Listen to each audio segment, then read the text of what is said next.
many of you guys already know this, but I grew up within the Reformed Church. It was specifically kind of two different mega churches within my hometown of Temecula. So we grew up within this background where basically every single church that I was a part of was like 3,000 to 4,000 people. It was this huge environment. And within all of that, there's this interesting dynamic within the evangelical world where you would look at this and you would see this contemporary expression of worship and just embracing, lights and all these different things.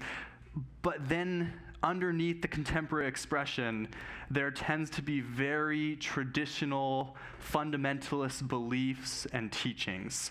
And so within that worldview, I was kind of handed all of these different ideas that over the years I had to deconstruct. And this was one of those things where when I was a teenager, I grew up in this world and I felt very compelled by the person of Jesus. So much so that around the age of 16, I felt this pull toward ministry, that this is what I want to do with my life, that I want to be a pastor and I want to pour into people. I want to talk about the scriptures and just be with everyone through the highs and lows of life. And yet as I felt this call to ministry, several different events happened back to back that really made me kind of question the worldview that I was handed.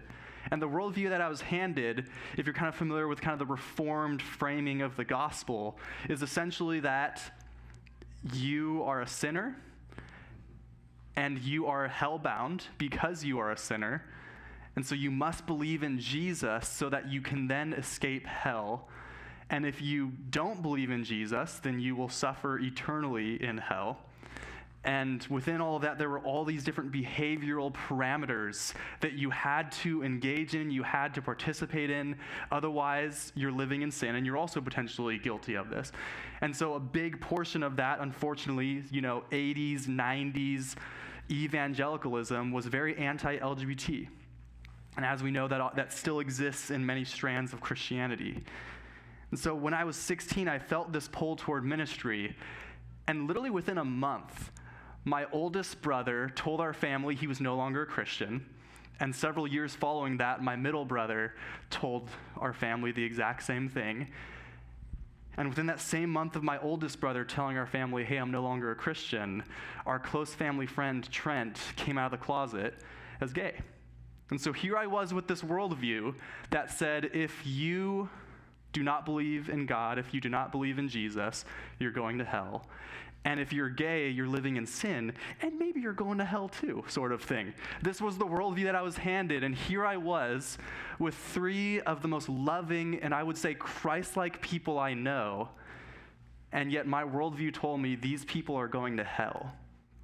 And that did not add up to me. And so even though I felt compelled by the person of Jesus and pulled toward ministry, I was almost immediately launched into rethinking some of the core foundations of what I had been handed was the gospel. That essentially, hey, if you don't believe in this, you're hellbound. And so my theology, my Christianity was so tied into this belief in hell that I started to really deconstruct things. And yet I still continued through this. I turned 18, and I was at 18 years old, I was made the pastor of the 4th and 5th grade ministry, which is just crazy to make an 18-year-old a pastor of a ministry, but that was kind of the evangelical world. And so I was a pastor of this ministry, and yet I was rethinking and critiquing all of these things internally, and essentially kind of had to keep it secret. And occasionally I would voice things to some people, and I kind of came to find out over the years of being a part of this Reformed church that many of the pastors there questioned some of the things that were being taught from the pulpit. And yet they continued to teach these things. And you know why they continue to teach these things? It kind of came back to finances. It kind of came back to money of, hey, if we question the foundations of this, if we start preaching a different message than this, then all of the people who sit in the seats, all the people who give the money sort of thing, then they might stop giving the money. especially the older folks who, really cling to some of these things and are given the big bucks. If we stop preaching this stuff, then hey, the money's going to go away. And so a lot of people, even though the pastors questioned some of these things that were being taught, they kind of just felt like we have to uphold the structures of what we've been doing as a church, and maybe over time we can start changing things, but we can't do that right now. And so as a pastor, I kind of lived in this weird tension where I kind of felt like the things that I was questioning, the questions I was asking, the people that I was reading, I felt like I had to kind of keep this a secret. It was this very strange dynamic. And yet, within this world, there would be these people that would be spoken about. There were lots of theologians, lots of pastors that were asking these questions more publicly, that were really engaging and dialoguing about it. And oftentimes, within the evangelical world, people would demonize these people. They were like the boogeyman of don't read that person sort of thing. And so over time, I would kind of hear some of these different names dropped by some of either pastors that were more traditional or by people who were kind of in the congregation who were against more progressive theology. And so I would hear hey, don't read Dr. James Cone. He's talking about liberation theology. He embraces the social gospel, all this. And then don't read Rob Bell. He's preaching that there's no hell. You can't, or don't read Nadia Boltz-Weber. She's embracing gay people and she's inviting all people into her congregation. And she's a woman pastor. It was all these just, it was all it's all these wild things. And I would be hearing this stuff and I'd be like, sorry, what's the name of the person I should not be reading? And I would be pocketing this, and I would then go and read these people, and I would feel like I'd have to kind of keep it a secret that I'm reading this person sort of thing. And this was kind of the dynamic that I lived in for quite some time. And as I did all of this, I was deconstructing and reconstructing. And that season has really brought me, I think, a lot of humility. That my deconstruction and reconstruction has really helped me to realize that I needed to have humility when I speak. Because as I moved on all of this, I realized that, hey, what I believed 10 years ago, it's very different than what I believe now. And so the reality is I'm still growing, I'm still changing, I'm still reading, I'm still evolving. I'm in my PhD program right now, and so even how I preached 1 year ago, there are some things that I thought 1 year ago that I have changed or altered today. Not radically, upheaved everything, but there's definitely that reality. And so what I believe in 10 years, it may be different than what I believe now. Which is why time and time again, I begin every sermon with saying, hey, at Mission Gathering, at progressive churches, sermons are meant to start discussions, not end them. Because if we are in this boat that many churches often kind of fall into, that, hey, you have to agree with everything that I say, that's a double-edged sword where it makes it feel like on my end, I can't change what I think. I can't change how I talk about things. And then on your end, it makes you feel like, oh, well, if I disagree, then apparently I can't be a Christian sort of thing, or I can't voice what I think about things. And so to be on this journey together absolutely changes the posture, it changes the trajectory, and ultimately, in all of this, as I was participating in this world where I felt that way, like I could not voice what I thought, it does to both the pastor and it does to the congregation. It becomes very, very toxic. And so for me, I lived in this strange space of, as I said, I was deconstructing my faith, while also I had to preach and talk about faith every single week.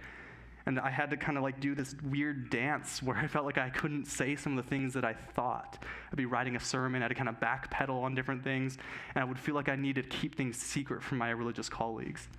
And I tell you guys all of this because we move through the liturgical calendar here. There's kind of these assigned texts every single week within the liturgical calendar.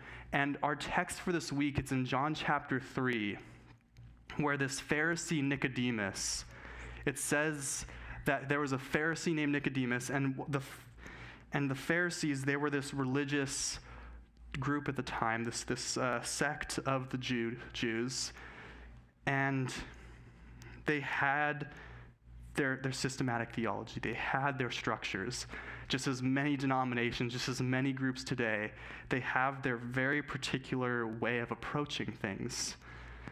And unfortunately, a lot of us have kind of been conditioned, especially kind of from my background, like we read about the Pharisees. We're like, hey, these are the bad guys. These are the bad dudes that, these are the ones that Jesus argued with. And we've kind of been conditioned to really negatively think about the Pharisees.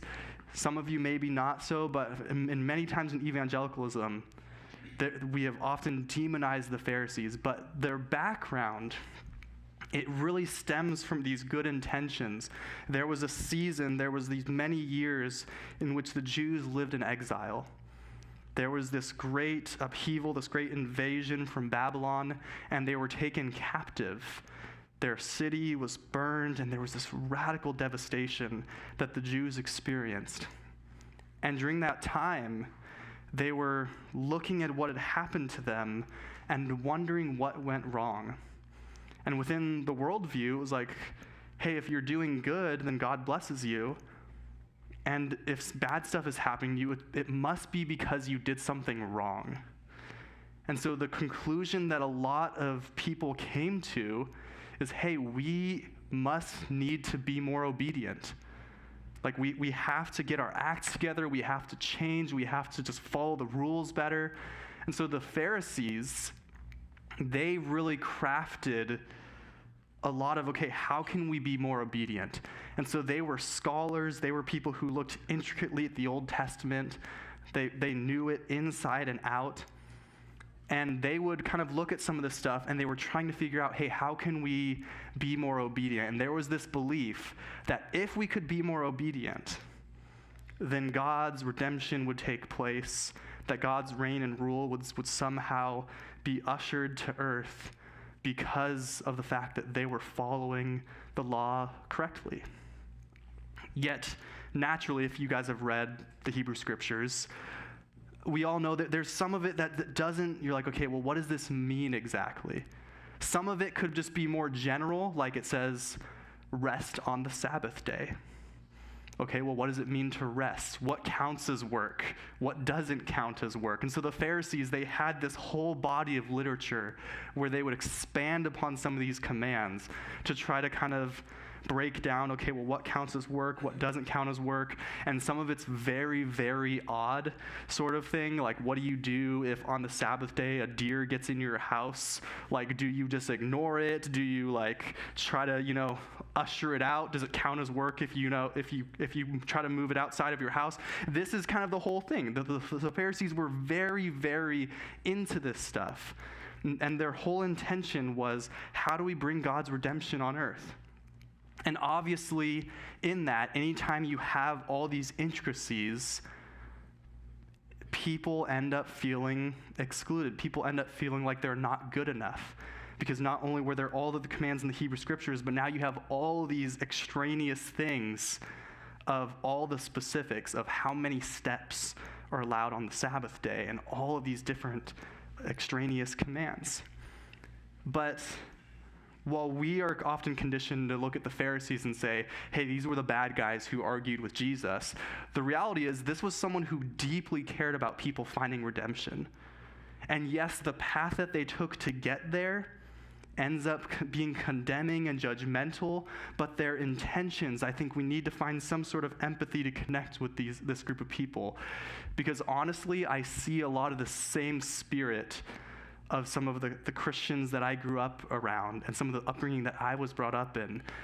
Like if you think about Christian purity culture, if you think about a lot of Christian cultures that exist within evangelicalism, a lot of it is very centered on this. Of, hey, if we can just do all of these different behaviors, then somehow God's redemption will come. And the intentions I see started out good of just wanting to seek redemption, but the path taken there ends up being toxic. And so when we see this is the person who comes to Jesus. This is the person who, he comes from this background of wanting to see redemption for people. and he sees what Jesus is doing. And while many of his religious colleagues do not like Jesus, they don't like how he's breaking some of the commands. And by that, I mean the extraneous commands that they've usually latched onto things. They don't like that he's taking too many steps on the Sabbath. They don't like that he's doing these different things like that. So a lot of them don't like Jesus, but Nicodemus sees what Jesus is doing. He hears what Jesus is saying, and it resonates with him. But all his religious colleagues don't like Jesus. And I really resonate with that because, like I said, I was in this religious world where I was a pastor, and I was hearing these things that weren't quite adding up. And I read the scriptures about Jesus, and I saw the ways in which people were trying to live out Christianity, and it didn't totally add up. And yet I felt like I couldn't tell my religious colleagues. And so it might sound strange to say, but I actually really identify with Nicodemus here. And so it says he came to Jesus by night and said to him, "Rabbi, we know that you are a teacher who has come from God. For no one can do these signs that you do apart from the presence of God." And he comes to Jesus by night because he can't let his religious colleagues know that he is engaging with Jesus. Not to compare the authors that I read, but I have that sense of like that keeping secrecy of like, hey, I'm going to kind of dialogue with some of these people over here. I'm going to kind of engage with some of the stuff over here, but I can't let my religious colleagues know, sort of thing. And so he goes to Jesus by night, and they start having this dialogue. And I lived in that space. I read these different people, and so I resonate with what is going on here. And so he comes to Jesus by night, and as they're dialoguing, they talk about all of the intricacies of the scriptures, because essentially Nicodemus is deconstructing. He's had this one worldview for quite some time now, and he sees what Jesus is doing, the miracles that he's doing, and he says, okay, this is clearly someone who's from God, and yet he's breaking these commands that we've created. So something about my worldview does not add up. And in this conversation, Jesus starts kind of talking about the Hebrew scriptures and all this sort of stuff, talking about images from the Hebrew scriptures and how they point to Jesus and how Jesus is going to fulfill these. And then there's this passage that many of you guys have probably heard before, John 3:16. And this John 3:16 passage is actually a one-on-one conversation. This is not Jesus preaching to a crowd, but this is Jesus talking to Nicodemus one-on-one in the middle of the night. And so Jesus says to Nicodemus, "God so loved the world that he gave his only son, so that everyone who believes in him may not perish, but may have eternal life." And I think this is so important, this verse right here, to put it in the context of Jesus talking to a Pharisee. Because sometimes we're so quick to universalize things. We're so quick to kind of just pull a verse out and just apply it to everything, which I do think this verse is universal. It is meant to apply to everyone. But if you think about this in the context of Nicodemus comes from a group that their entire worldview is based on, we need to be more obedient. We need to make sure we are doing the right things. And in this context, hey, if we can just do the right things, then maybe God will redeem us. And what Jesus says to him is he frames it not at all in terms of behavior. He just pivots it to this one simple belief. Believe in Jesus. That's it. You don't have to follow all these there were 613 commandments in the Hebrew scriptures. And then the rabbinic literature expanded beyond all these things. And so in this conversation, Jesus is essentially saying, simplify things. God so whoever believes in him will have eternal life. Indeed, God did not send the Son into the world. This is the very next verse. Did not send the Son into the world to condemn the world, but in order that the world might be saved through him. And so Jesus completely reframes everything. That, hey, it's not about behavior. In fact, it's not even about God looking down and judging and condemning. He says God did not send the Son into the world to condemn the world, but in order to save. that God's heart is redemption. God's heart is salvation. It is not about condemnation. So Jesus invites Nicodemus, and I think then invites all of us, reframe God. Do not see God as a God of wrath. See God as a God of love and redemption.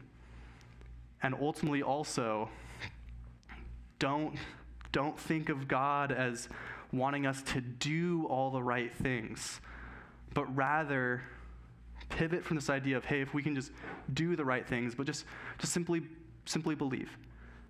But this is an interesting thing, because this was something that the Pharisees believed, and honestly, my upbringing just swung the pendulum the other way.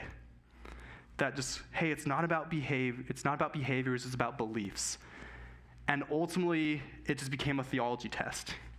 That, hey, if you can just believe all the right things, then God will redeem you. That if you can just believe all check all the boxes of what a good Christian should believe, then hey, you're going to go to heaven after you die, sort of thing. Yet that's not what Jesus says. It's just a simple, just believe in me. Which is why in the disciples of Christ and many within the Restoration movement, there was this heart to kind of just simplify things. To just say no creed but Christ. This was the chant of what many disciples of Christ believed in. To just simplify things, to not say, hey, you have to believe this whole theology checklist. And I'm not saying theology is bad. This is coming from someone who, I love theology. I'm doing a PhD program in theology. I probably read theology about 30 hours a week. So I'm a total theo geek. I'm not saying theology is bad. But what I am saying is that when you make theology about, hey, these are all the things you need to believe. You need to believe the virgin birth. You need to believe in 6-day creation, like a literal 6-day. You need to believe that Moses literally existed and the Exodus literally happened. And you have to believe X, Y, and Z. When you start creating this systematic theology, the creeds that everyone has to believe in order to be saved, in order to be accepted into the club, we're falling into that same pattern. We've just moved from behaviors to beliefs. And I think the heart of what Jesus is doing in John 3:16 is not to add more, but simply to say, simplify. What is the ecclesial minimum? And by that I mean, what is kind of the bare minimum of what to not gatekeep Christianity, to not gatekeep following Jesus? Which is why, like I said, the disciples, they said, no creed but Christ. And I think when we rally around that, it allows the door to be far more wide open. And so that in all of our diversity, as you grow and evolve, to just simply keep pointing back to Jesus. And the narrative of Jesus, the life, the teachings, the death, the resurrection of Jesus, those things will continue to shape us, will continue to transform us, and will continue to invite us back into growth time and time and time again. To not add all these other extraneous things of, hey, you have to believe this, but to simply be brought back to Jesus. And I think in that we can be different people, we can be who we are, that there might be some different beliefs and things that we think beyond that, but to have just the simple creed of Christ to unite us. Because if you think about the disciples were very diverse people. You had Simon the Zealot, who was, this very radical, they were labeled as a terrorist organization by the Roman Empire sort of thing. Like, he was intense. And then you had Matthew the tax collector, who worked for the government. Someone who wanted to overthrow the government, and someone who worked for the government. In the same group, you had John and Peter, who were kind of rivals. You had all these different diversities here, and yet they all followed Jesus. And so what if we could create that same space where as a church we didn't feel like we have to agree on absolutely everything? No creed but Christ.